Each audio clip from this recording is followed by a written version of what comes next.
Good evening, you insomniacs of history, and welcome back to Beyond Midnight.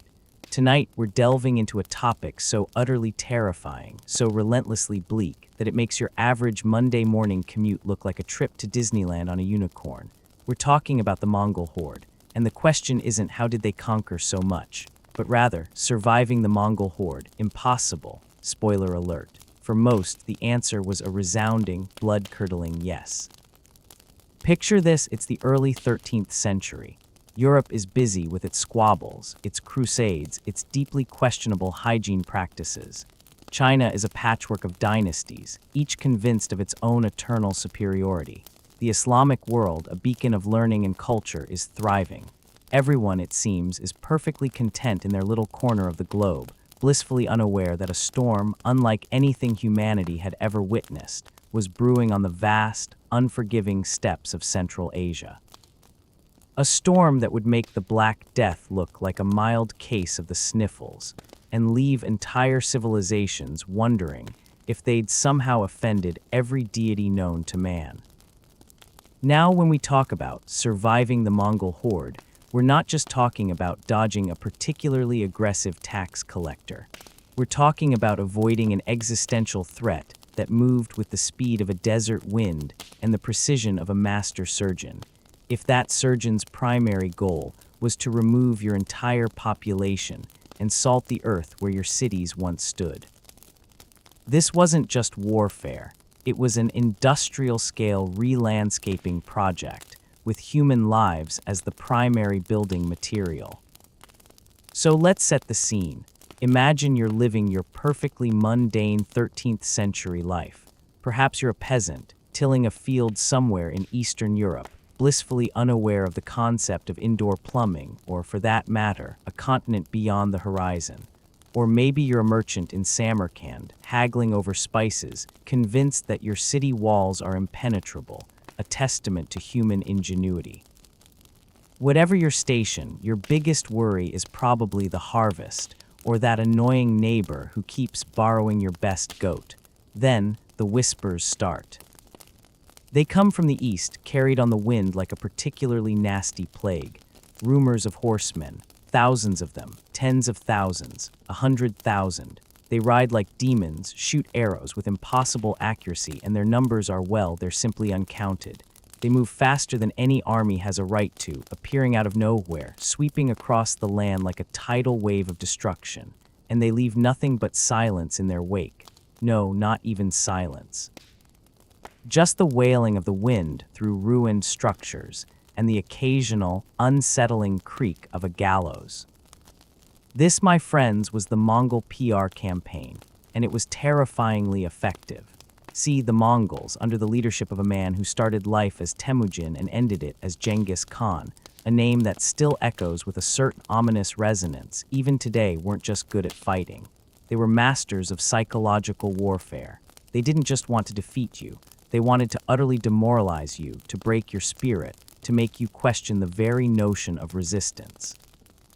Their reputation preceded them, often by several weeks, arriving on the terrified faces of refugees who had witnessed their handiwork firsthand. These refugees, often traumatized beyond coherent speech, would babble about cities turned to dust, rivers choked with corpses, and a level of systematic brutality that made the average medieval lord look like a particularly stern kindergarten teacher. And this was no exaggeration. The Mongols weren't interested in holding territory in the traditional sense. They were interested in absolute submission. And if you didn't submit, well, they had a very clear and unambiguous policy: utter annihilation. They weren't interested in parley unless it was to demand your unconditional surrender. They weren't interested in ransom unless it was for your very existence. And they certainly weren't interested in a fair fight. They were interested in winning, decisively, brutally, and with extreme prejudice. So how does one survive this, when the very air seems to hum with the approach of an unstoppable force, when every road leads to a potential ambush, and every city wall seems less like a bastion and more like a particularly flimsy cardboard cutout against the inevitable? Well, let's explore the options, shall we? Though options might be too generous a term. It was more like a menu of increasingly unpalatable choices, each leading, for most, to the same rather final destination. Option 1. Fight them. The classic stand your ground, defend your homes, for glory, for honor, for a swift, messy, and utterly pointless death. This was the preferred method of many a proud but ultimately deluded ruler. From the Khwarizmian Shah Muhammad II, who managed to spectacularly misjudge the threat and scatter his forces, to the various princes of Rus, who united just long enough to be individually annihilated at the Khalkha River, the results were remarkably consistent. The Mongols didn't fight by your rules. They didn't care for your heavy cavalry charges, your intricate siegecraft, or your noble pronouncements. They had horses, lots of them, often 2 or 3 per warrior, which meant unparalleled speed and mobility. They had composite bows that could punch through armor at incredible distances, and they had a discipline and coordination that made European armies look like a particularly chaotic pub brawl. Their tactics were simple, yet devastatingly effective. Feigned retreats, flanking maneuvers, encirclement. They'd lure you in, surround you, and then unleash a hail of arrows so thick it would blot out the sun. And when you were sufficiently softened up, broken, and probably bleeding from multiple orifices, they'd close in for the kill with their sabers and lances. There was no quarter given, no prisoners taken, unless they were skilled artisans or particularly attractive women destined for the imperial harem. Everyone else, well, let's just say they became part of the local ecosystem rather quickly. Consider the city of Urgench in Khwarizmia. A mighty city, it resisted. For 7 months it held out. The Mongols, not known for their patience, eventually breached the walls. What followed was a massacre so complete, so utterly systematic, that even by medieval standards it was breathtaking in its savagery. The city was razed, its inhabitants slaughtered, and the Amu Darya River was even diverted to flow over the ruins, ensuring that not even a memory of Urgench would remain. This wasn't just war, it was a statement, a very loud, very clear statement, written in blood and fire. Do not resist. Option 2. Flee. The flight response, a perfectly natural reaction to an overwhelming threat. Pack up your meager belongings, grab the kids, and run like the wind. But run where? The Mongols were fast, unbelievably fast. Their armies could cover 100 miles a day, sometimes more, on their hardy steppe ponies. They didn't rely on cumbersome supply lines. They lived off the land, off their herds, and off the unfortunate populace they encountered. So while you were trudging along with your ox cart, they were already there, waiting for you, probably with a bemused look on their faces and an arrow nocked. Refugee columns, often hundreds of thousands strong, clogged the roads, making easy targets. Disease, starvation, and exposure were as much a threat as the Mongol cavalry. And even if you managed to evade the main army, the Mongol scouts, or Noyan, were everywhere, ranging far and wide, sniffing out any potential resistance or indeed any potential survivors. They were like the ultimate, historically inaccurate version of a drone strike, but with more horses and significantly less paperwork. The few who did manage to flee successfully often found themselves in lands already ravaged, or on the very edge of the Mongol advance, simply delaying the inevitable. They became the living testament to the horror, carrying the stories of destruction to new, unsuspecting ears, spreading the fear like a contagion. Which, ironically, was exactly what the Mongols wanted. Fear was their most potent weapon, softening up resistance long before the first arrow was loosed. Option 3. Submit. This, surprisingly, was often the best option for survival.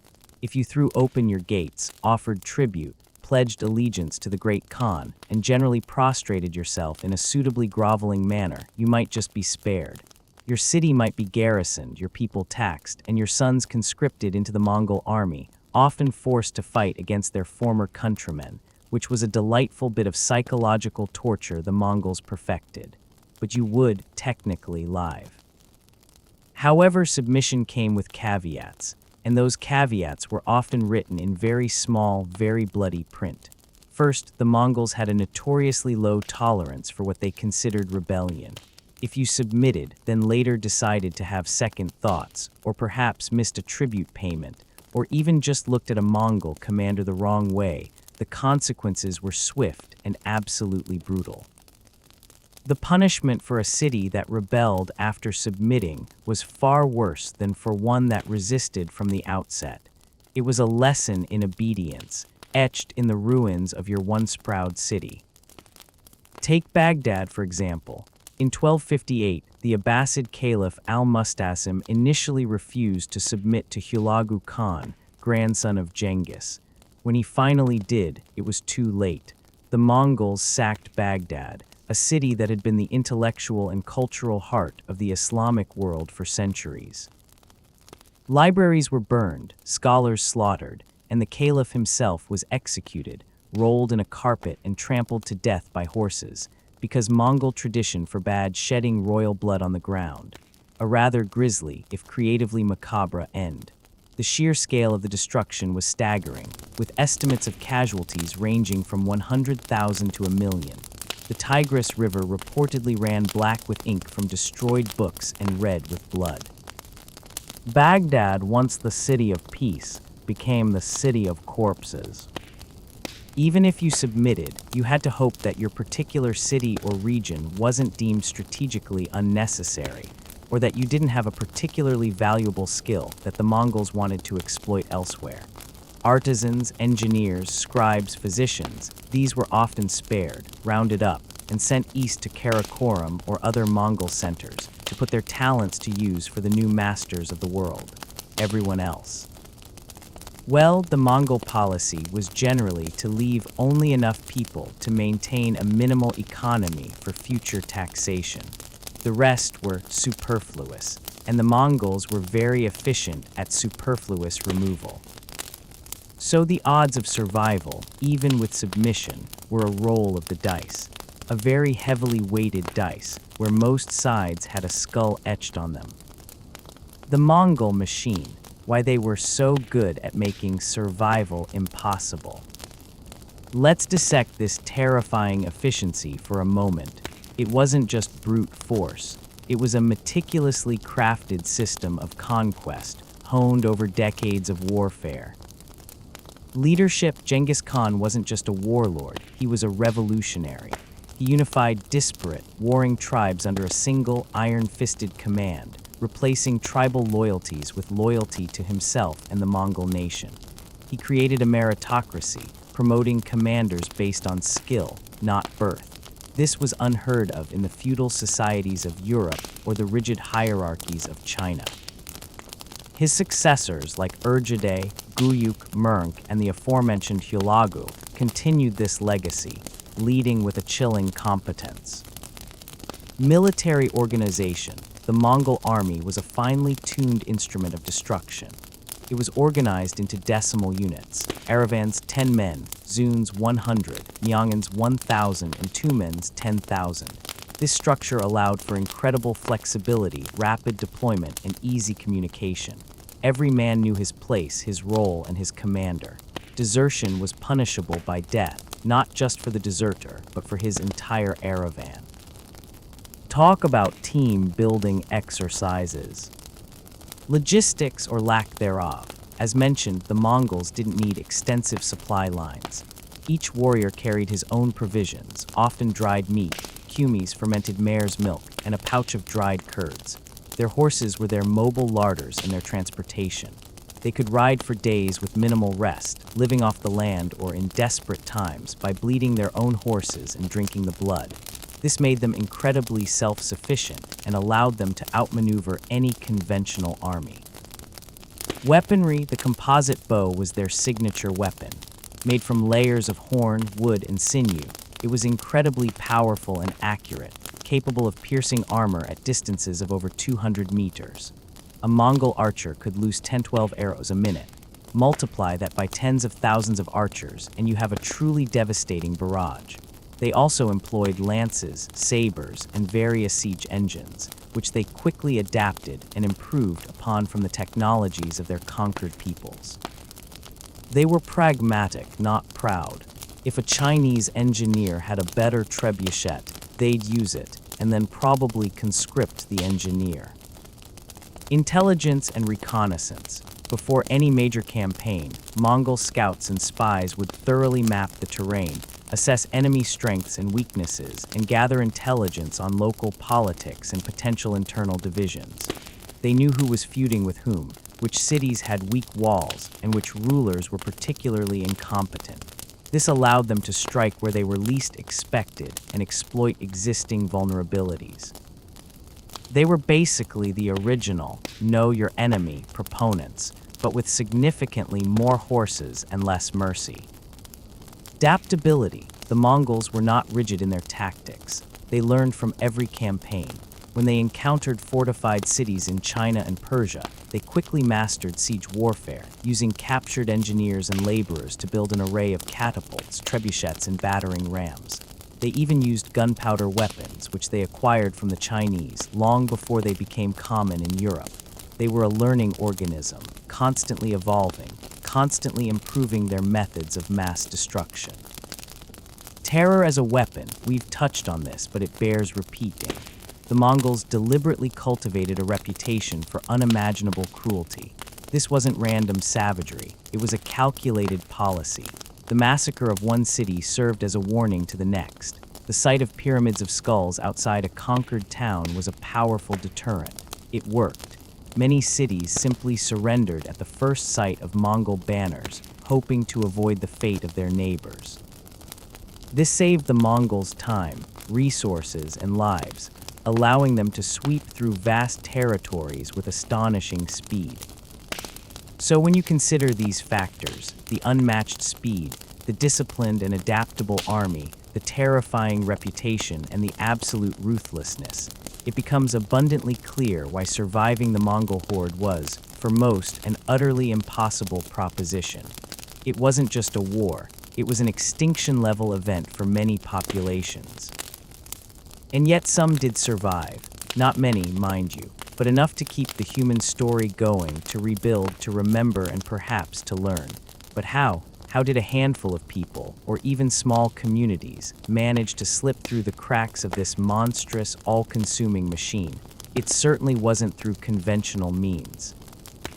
It often involved a cocktail of sheer luck, an intimate knowledge of the land, an ability to become utterly insignificant, or, in some very rare cases, a bizarre and unexpected twist of fate. Let's consider the geography. The Mongols were masters of the open steppe, the vast plains where their horses could roam free and their cavalry could execute their devastating maneuvers. But what about the places that weren't open plains? What about the dense forests, the impassable mountains, the swampy marshes, or the remote islands? These geographical features, often considered inconvenient nuisances in peacetime, suddenly became potential havens, natural fortifications against an enemy that preferred open ground. For instance, the dense forests of Russia. While the Mongols easily swept through the open plains of the Rus principalities, the deeper forests and the northern regions were less appealing. Their horses struggled in the thick woods, and the terrain negated their cavalry advantage. Small, isolated communities, deep within these vast forests, might have been simply overlooked or deemed not worth the effort to root out. It was less about active resistance and more about passive invisibility. If you're small enough and hidden enough, the great storm might just pass over you, like a particularly nasty cloud. Then there were the mountains, the Caucasus, for example, a truly formidable barrier, a labyrinth of peaks and valleys that could swallow armies whole. While the Mongols did conduct campaigns there, they never fully subdued every pocket of resistance. The Highlander peoples, accustomed to defending their rugged terrain, could employ guerrilla tactics, ambushing Mongol detachments and then melting back into the mountains. It was a war of attrition, one that the Mongols, with their preference for swift, decisive battles, found less appealing. It was a game of hide-and-seek, where the seekers eventually got bored and moved on to easier prey. And what about the swamps? The marshlands of Eastern Europe, like the Pripyat marshes, were notoriously difficult to traverse. These were not ideal hunting grounds for horse archers. Small, isolated villages, built on islands within these watery labyrinths, might have been spared simply because the effort to reach them outweighed any potential gain. It was the ultimate too much trouble defense. But even these geographical havens weren't foolproof. The Mongols, as we've noted, were adaptable. They weren't above dismounting and fighting on foot if necessary, or building rudimentary bridges and causeways. They were incredibly persistent. So while geography offered a better chance than standing in an open field, it was far from a guarantee. It bought you time, perhaps, and a slightly less horrific end. Now beyond geography, what about the human element? What kind of individual or small group could possibly evade the Mongol dragnet? One strategy, if you can even call it that, was to become utterly insignificant, to shed all trappings of wealth, status, and even identity, to blend into the landscape, to become indistinguishable from the dirt beneath your feet.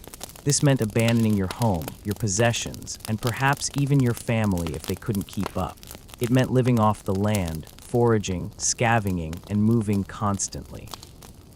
It meant embracing a nomadic existence, ironically, not unlike the Mongols themselves, but without the horses, the army, or the rather impressive empire. Imagine a lone peasant, perhaps a survivor of a sacked village, wandering the desolate countryside. He avoids roads, sticks to the deepest forests, sleeps in hollow logs or makeshift shelters. He eats whatever he can find, roots, berries, small game he can trap. He avoids all human contact, knowing that any encounter could lead to betrayal, capture, or worse. His survival hinges on his ability to be utterly silent, utterly invisible. He is a ghost in a land of ghosts. This kind of survival was not living, it was merely existing, a grim, desperate struggle against starvation, exposure, and the ever-present threat of a Mongol patrol. It was a life devoid of comfort, of community, of hope, but it was technically survival. Then there were the very few who were simply lucky. The merchant who happened to be away on a long trading journey when his city was razed. The soldier who was captured early in a battle, deemed useful, and conscripted, thus escaping the general massacre.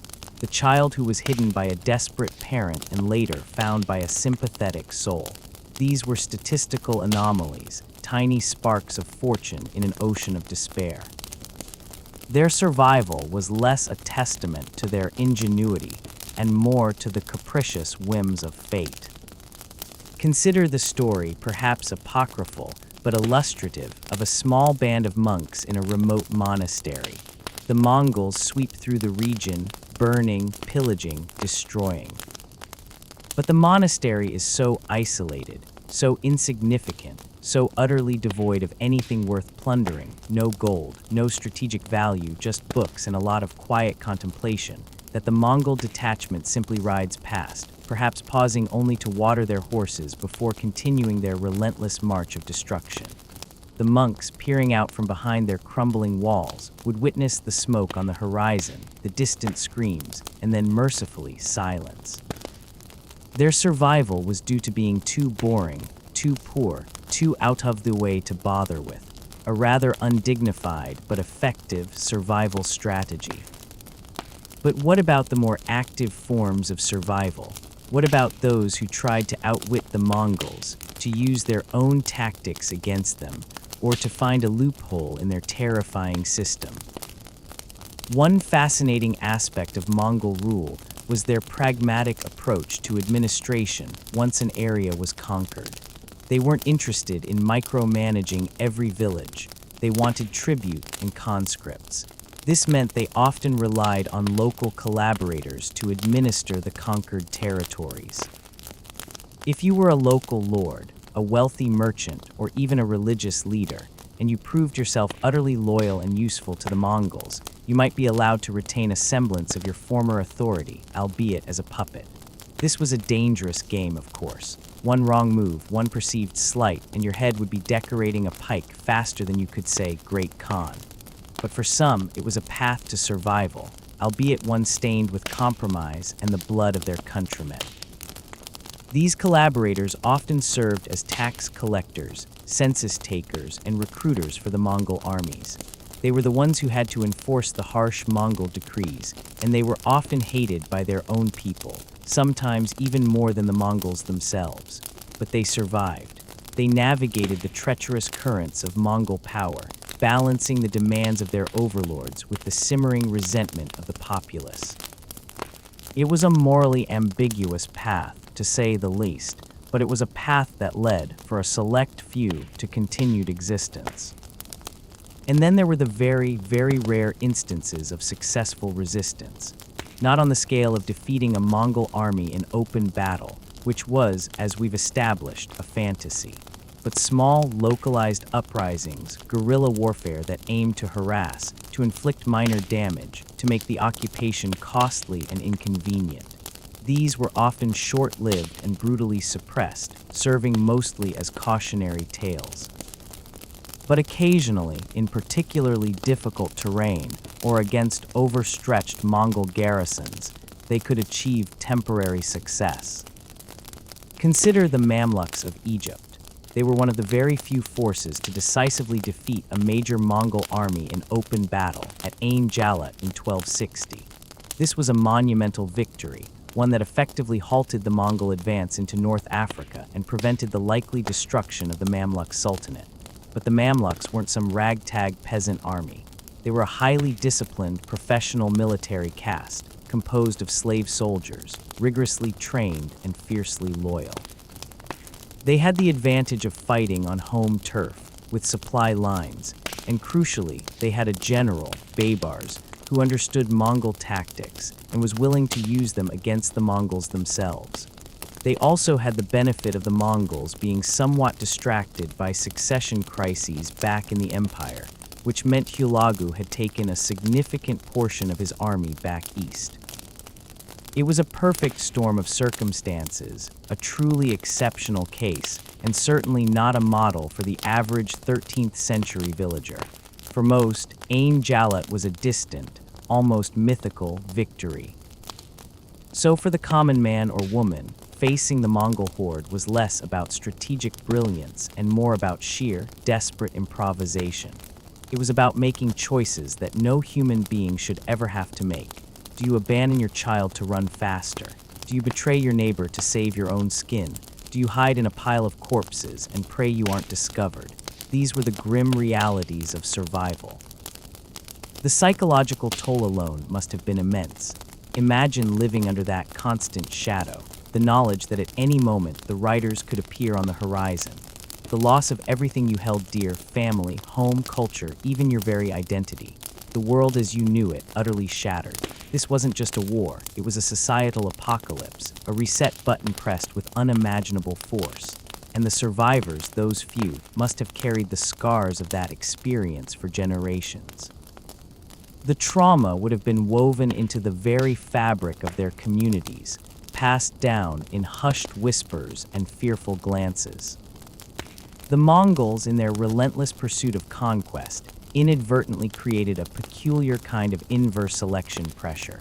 Those who survived were not necessarily the strongest, the smartest, or the bravest.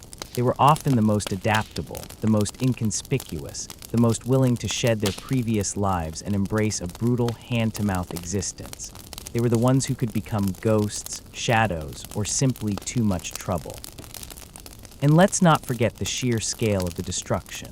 We're talking about millions of lives lost, entire regions depopulated, agricultural lands laid waste, irrigation systems destroyed, cities that had stood for centuries reduced to rubble. It wasn't just about individual survival, it was about the survival of entire cultures, entire ways of life, and many did not survive. The vibrant Islamic Golden Age, for instance, arguably never fully recovered from the Mongol onslaught. Its intellectual centers were decimated, its scholars scattered or killed. The legacy of the Mongol Horde is complex, of course. They created the largest contiguous land empire in history, facilitating trade and cultural exchange across Eurasia.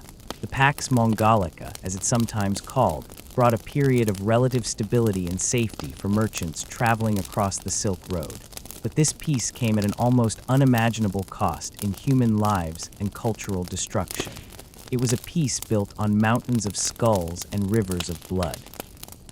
A rather high price, one might argue, for slightly faster caravan routes. So when we ask, surviving the Mongol Horde, impossible, the answer for the vast majority was a tragic, emphatic yes. The odds were stacked against you in every conceivable way. The Mongols were simply too fast, too disciplined, too ruthless, too numerous, and too utterly committed to their brutal vision of conquest. They were the ultimate force multiplier, turning every advantage into an overwhelming, inescapable wave of destruction. But the fact that anybody survived, that humanity picked up the pieces, rebuilt, and eventually even thrived again, is a testament to the sheer, stubborn resilience of the human spirit, or perhaps just to its inexplicable capacity for sheer, dumb luck. Because for every story of heroic resistance, there are 1,000 untold stories of quiet desperation, of people simply trying to exist in the shadow of an empire built on terror. And it is in those untold stories, in those fleeting moments of desperate hope and profound despair, that we truly grasp the impossible nature of surviving the Mongol Horde. It was a struggle not just for life, but for the very soul of civilization, a harrowing chapter in human history that reminds us just how fragile everything we build truly is, and how quickly it can all be swept away by a storm from the east. Don't stop, we'll continue. Indeed, we must, because while the overwhelming answer to surviving the Mongol Horde, impossible, leans heavily towards a resounding, blood-curdling yes, the very fact that we're sitting here in our suspiciously comfortable chairs discussing this at all means that some sliver of humanity, some tenacious, stubborn, or simply incredibly lucky few, did in fact, against all odds, make it through. They didn't just survive, they carried the torch of civilization, however flickering, into the brutal, new Mongol-dominated world. And their stories, while less dramatic than the tales of cities burning, are perhaps even more compelling in their sheer improbability. So how does one become that statistically insignificant survivor? How do you navigate a world that has decided, with chilling efficiency, that you are, for all intents and purposes, entirely superfluous? Well, it turns out there were a few, shall we say, niche strategies that occasionally paid off. And by paid off, I mean you didn't end up as part of a skull pyramid. Low bar, I know, but this was the 13th century. One rather surprising, yet occasionally effective, method of survival was to be, well, to be useful. The Mongols, for all their destructive tendencies, were not entirely devoid of pragmatism. They were, in essence, a highly efficient, if utterly brutal, empire-building machine. And empires, even those built on the bones of conquered peoples, require certain amenities. They need scribes to keep records, engineers to build siege engines and later, bridges and palaces, artisans to craft luxury goods, doctors to tend to the wounded, especially their own, and astronomers to read the stars, because even world conquerors apparently had a soft spot for astrology. So if you happen to possess a particularly valuable skill, you might find yourself spared the general massacre. Instead of a swift end, you'd be rounded up, often forcefully separated from your family, and marched east, perhaps to Karakoram, the Mongol capital, or to one of their burgeoning administrative centers. You'd become a cog in the vast Mongol machine, a living tool in their imperial workshop. This wasn't freedom, by any stretch of the imagination. You were essentially a high-value piece of property, subject to the whims of your new masters, but you were alive. You had food, shelter, and the terrifying privilege of contributing to the very empire that had shattered your world. Imagine for a moment being a master craftsman from Baghdad. One day you're meticulously inlaying intricate patterns onto a brass astrolabe, debating the finer points of celestial mechanics with your guild mates. The next, your city is burning, the Tigris is running red, and you're being prodded onto a horse, bound for a land you've only heard whispers of, a land of endless steppes and horsemen who smell faintly of fermented mare's milk. Your family, gone, your life, obliterated. But your hands, your knowledge, your skill, these were deemed valuable, and so you survived. A gilded cage, perhaps, but a cage nonetheless. and in the Mongol world, a gilded cage was practically a five-star resort. Another, even more desperate, form of survival involved a peculiar kind of psychological warfare, not waged by the Mongols, but by the victims themselves. It was the art of becoming utterly uninteresting. See, the Mongols were efficient.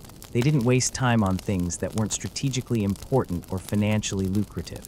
If your village was small, poor, isolated, and offered absolutely no strategic advantage, you might just be overlooked. It was the ultimate nothing to see here, folks, defense. Picture a tiny hamlet nestled deep in a forgotten valley, far from any major trade routes or military objectives. Its inhabitants are subsistence farmers, barely eking out a living. They have no gold, no silver, no valuable resources, and certainly no impressive fortifications. When the Mongol scouts sweep through the region, they might glance at this collection of hovels, shrug, and move on. Why waste precious time and arrows on a handful of miserable peasants when there's a wealthy city just over the next hill, ripe for the plundering? It was the ultimate inverse lottery. The poorer and more insignificant you were, the higher your chances of being ignored. Not exactly a life goal for most, but in the face of the Horde, it was a golden ticket to continued existence. This also applies to certain religious groups. While the Mongols were generally tolerant of religions, as long as you paid your taxes and didn't actively plot against them, some groups, particularly those with a monastic or ascetic lifestyle, might have been inadvertently spared. Monasteries, especially those in remote locations, often held little material wealth. Their inhabitants were typically unarmed and posed no threat. While some monasteries were indeed plundered and destroyed, others, particularly in less strategic areas, might have been simply bypassed. Imagine a group of monks living in quiet contemplation, suddenly finding themselves the sole witnesses to the apocalypse raging around them, spared only by their utter lack of worldly possessions. A rather profound, if terrifying, lesson in detachment. But let's be clear, these were exceptions to the rule, the vast, terrifying rule of utter annihilation. For every artisan spared, 1,000 more were butchered. For every remote hamlet overlooked, 100 more were razed to the ground. The odds remained astronomical. Now, what about the aftermath for those who did survive? Because survival wasn't the end of the ordeal, it was merely the beginning of a different, equally challenging one. You might have escaped the initial storm, but you were left in a world fundamentally altered, often beyond recognition. Imagine returning to your home, or what was left of it. Your city, once a bustling hub of commerce and culture, is now a desolate wasteland of rubble and ash. The streets are silent, save for the wind whistling through skeletal remains of buildings. The air still smells of smoke and death. Your family, your friends, your entire community gone. What do you do? Where do you even begin? For many, the first instinct was simply to survive the immediate aftermath. Scavenge for food, find shelter, avoid bandits, who often preyed on the chaos left by the Mongols. Disease, always a lurking threat in the medieval world, would have been rampant, fueled by unburied corpses and contaminated water supplies. The land itself would have been scarred, fields uncultivated, irrigation systems destroyed. This wasn't just a physical recovery, it was a profound psychological and spiritual reckoning. The cultural memory of the Mongol invasions lingered for centuries. In Eastern Europe, the Tatar yoke was a period of profound subjugation and cultural stagnation. In the Middle East, the destruction of Baghdad and other centers of learning was a blow from which some argue the region never fully recovered. The sheer scale of the demographic collapse in some areas was staggering. Historians estimate that the Mongol invasions might have reduced the population of some regions by as much as 75%. That's not just a demographic dip, that's a societal amputation. But life stubbornly finds a way, or more accurately, the survivors stubbornly found a way. Slowly, painstakingly, they began to rebuild. Sometimes it was on the ruins of the old. Sometimes new settlements emerged, populated by a mix of returning refugees and new arrivals. The Mongols, once they had established their rule, generally preferred a stable, taxable population to a desolate wasteland. So they might even encourage resettlement, offering incentives to those willing to return and till the land, effectively transforming themselves from conquerors into, well, extremely demanding landlords. The rebuilding process was often dictated by the Mongols themselves. They would impose new administrative structures, often staffed by their loyal collaborators or by foreign administrators brought in from other parts of the empire, often Uyghurs or Persians, who were skilled bureaucrats. Trade routes, once disrupted, were eventually re-established under the Pax Mongolica, ironically allowing for a degree of economic recovery. But this recovery was always under the watchful, often brutal, eye of the Mongol overlords. Consider the case of Russia. While many of the Rus principalities were devastated, some, like Novgorod, managed to survive by a combination of submission, strategic location, far to the north in dense forests, and a willingness to pay tribute. They became vassals of the Golden Horde, but they were largely spared direct occupation and wholesale destruction. They paid their taxes, sent their princes to the Horde for confirmation, a terrifying journey that often ended in execution, and endured the occasional punitive raid. But they survived, maintaining their culture and institutions, albeit under a foreign yoke. It was a humiliating, costly survival, but it was survival nonetheless. And what of those who were absorbed into the Mongol system? The Kipchaks, a Turkic people of the steppe, were largely integrated into the Golden Horde, eventually forming a significant part of its population and military. Their language, Kipchak Turkic, became the lingua franca of the Golden Horde, and they essentially became Mongols in all but name. This wasn't a choice, it was an absorption, a cultural assimilation driven by conquest. But for the individuals involved, it meant continued life, albeit a life under new masters and a new identity. It's a rather chilling form of survival, where your very self is subsumed by the conqueror. Then there were the truly miraculous, almost unbelievable escapes. The times when the Mongols, for all their might, were simply thwarted by circumstances beyond their control. One of the most famous examples is Japan. Twice, in 1274 and 1281, Kublai Khan, Genghis's grandson and the founder of the Yuan dynasty in China, launched massive invasion fleets against Japan. These were enormous expeditions, involving thousands of ships and tens of thousands of soldiers, Chinese, Korean, and Mongol. And twice, these fleets were utterly annihilated, not by Japanese military prowess, though they fought bravely, but by typhoons. The Japanese, quite understandably, called these storms kamikaze, or divine winds, believing they were sent by the gods to protect their islands. Now, was this a survival strategy? Not in the conventional sense. The Japanese didn't do anything to cause the typhoons. They just happened to be in the right place at the right time, with the right meteorological conditions. It was pure, unadulterated cosmic luck. Imagine being a Japanese samurai standing on the beach, watching the massive Mongol fleet approach, knowing that defeat is almost certain. And then the sky darkens, the winds howl, and the very ocean rises up to swallow your enemy whole. That's not survival, that's a miracle, and a very, very rare one at that.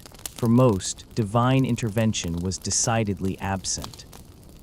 Similarly, the Mongols' push into Southeast Asia met with mixed results. While they conquered parts of Burma and Vietnam, they found the dense jungles, the unfamiliar climate, and the fierce local resistance far more challenging than the open steppes or the settled agricultural lands of China. The Vietnamese, under the TR-1E7N dynasty, employed guerrilla tactics, scorched earth policies, and exploited the terrain to their advantage, eventually repelling the Mongol invasions.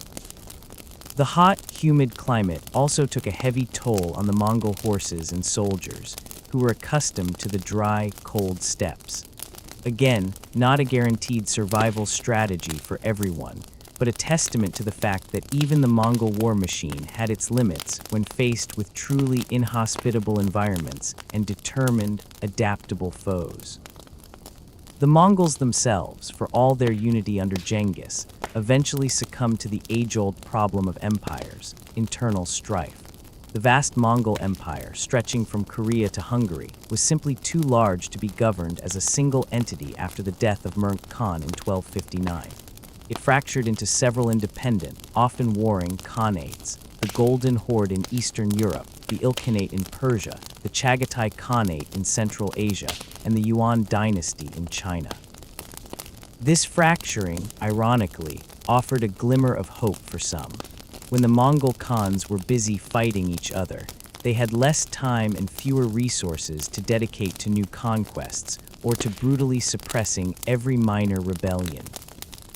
This internal conflict allowed some regions, like parts of Eastern Europe, to slowly begin to assert their independence or to recover.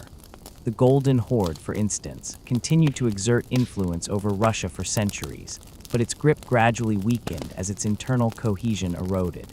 The constant infighting between various Mongol princes, the rise of powerful local vassals, and the sheer logistical challenges of governing such a vast territory eventually led to its decline. For the subjugated peoples, this was not freedom, but it was a loosening of the chains, a chance to breathe, to rebuild, and to plan for a future where the Mongol shadow might eventually recede. So the answer to surviving the Mongol Horde, impossible, remains complex, nuanced, and ultimately deeply unsettling. For the vast majority, it was indeed impossible. Their lives, their cities, their cultures were simply erased, victims of a force that seemed to embody the very essence of chaos and destruction. But for the few, the incredibly lucky, the strategically useful, the utterly insignificant, or those shielded by an act of God or the sheer vastness of the Mongol Empire's overextension, survival was a grim, arduous, and often morally compromised reality. It wasn't a triumph of human spirit in the traditional sense, certainly not for most. It was a testament to the desperate will to live, to the sheer randomness of fate, and to the occasional, almost accidental, limitations of even the most terrifyingly efficient war machine in history.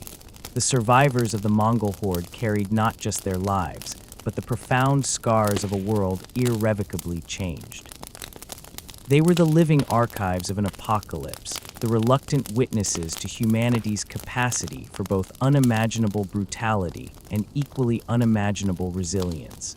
They were the ones who had to pick up the pieces, often with trembling hands, and try to make sense of a world that had, for a terrifying period, decided it was done with sense entirely.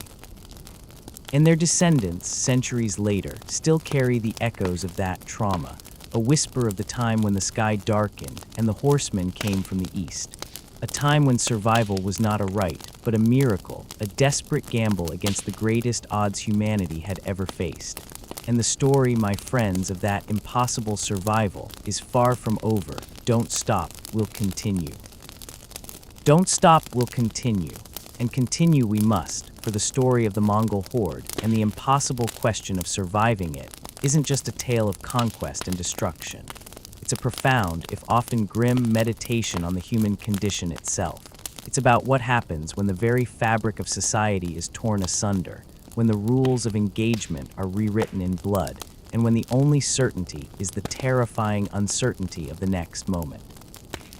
We've explored the strategies, or rather, the desperate gambles that a minuscule fraction of the population employed to evade the Mongol juggernaut, fighting them usually disastrously, fleeing often futilely, submitting a dangerous, conditional reprieve, or simply being too insignificant to bother with.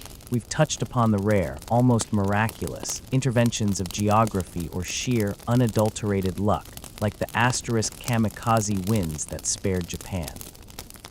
And we've considered the chilling prospect of survival through assimilation, becoming a cog in the conqueror's machine, trading identity for existence. But let's be brutally honest. For the vast majority, for the millions upon millions who lived in the path of the Mongol Horde, survival was not an option.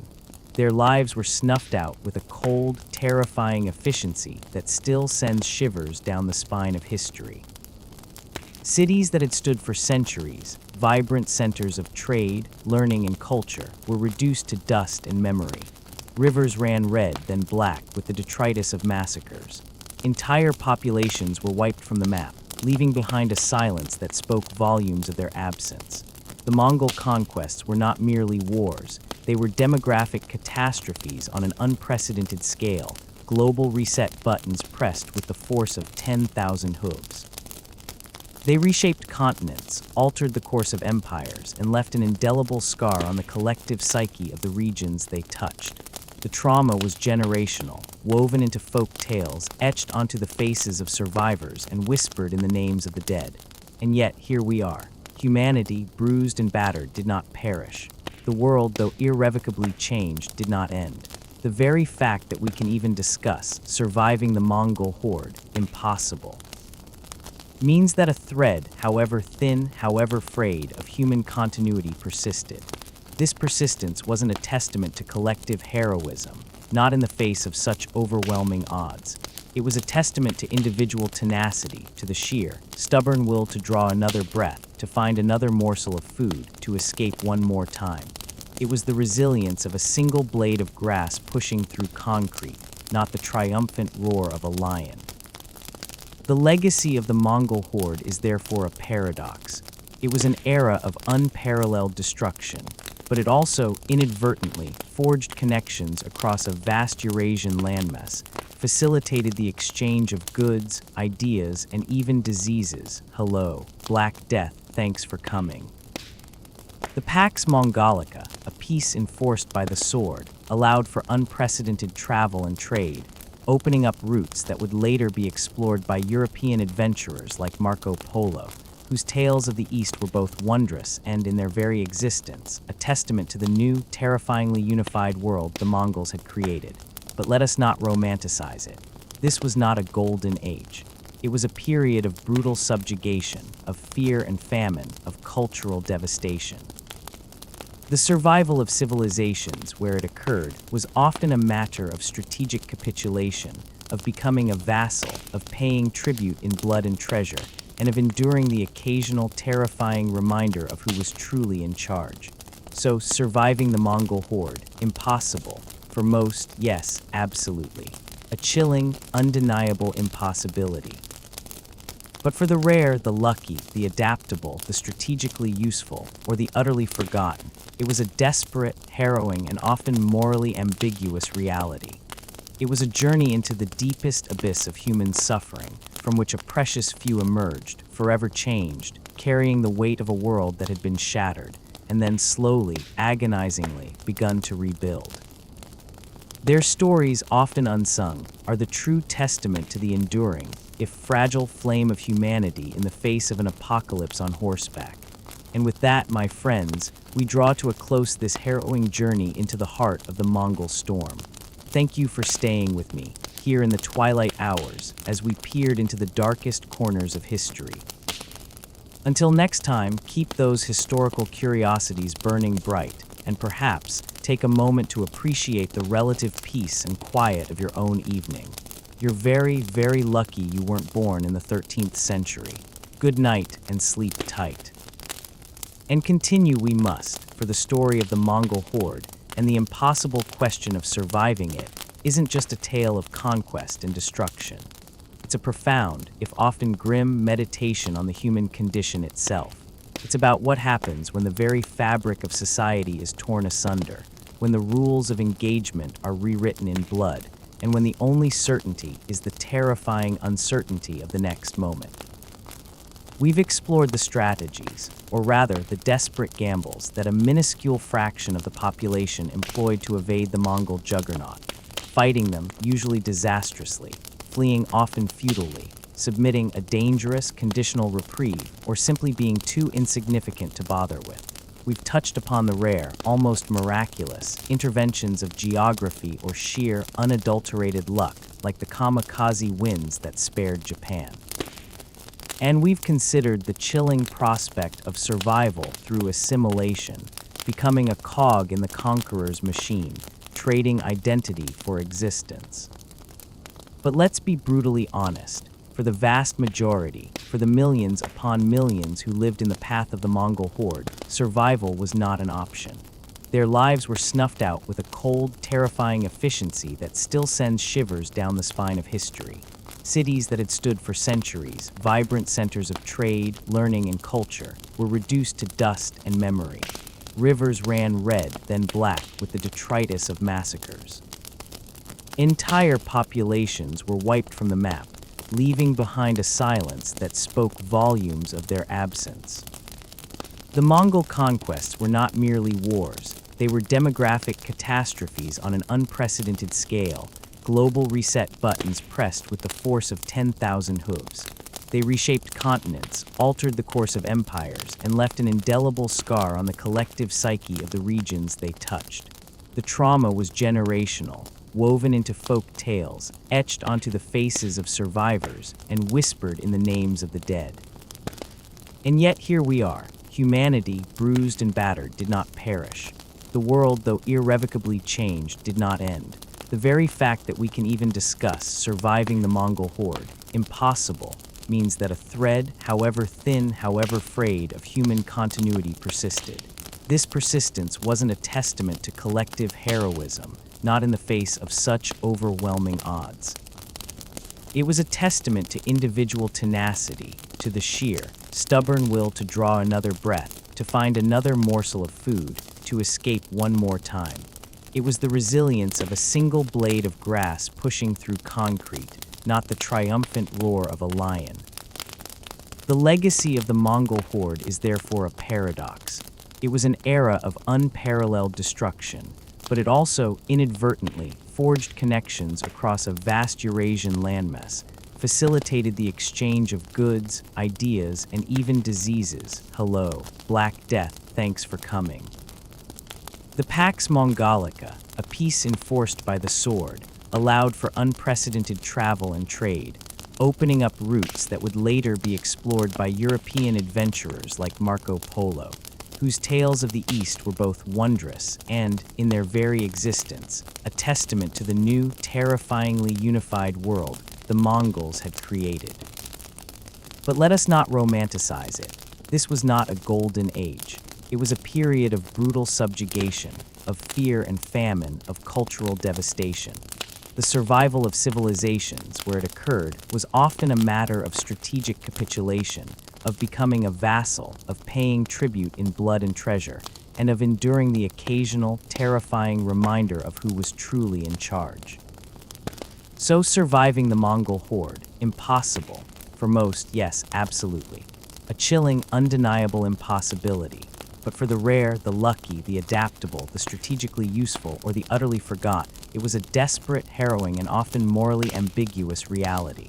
It was a journey into the deepest abyss of human suffering, from which a precious few emerged, forever changed, carrying the weight of a world that had been shattered, and then slowly, agonizingly, begun to rebuild.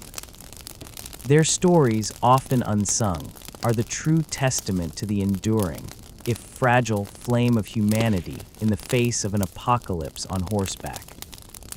And with that, my friends, we draw to a close this harrowing journey into the heart of the Mongol storm. Thank you for staying with me, here in the twilight hours, as we peered into the darkest corners of history. Until next time, keep those historical curiosities burning bright, and perhaps take a moment to appreciate the relative peace and quiet of your own evening. You're very, very lucky you weren't born in the 13th century. Good night and sleep tight.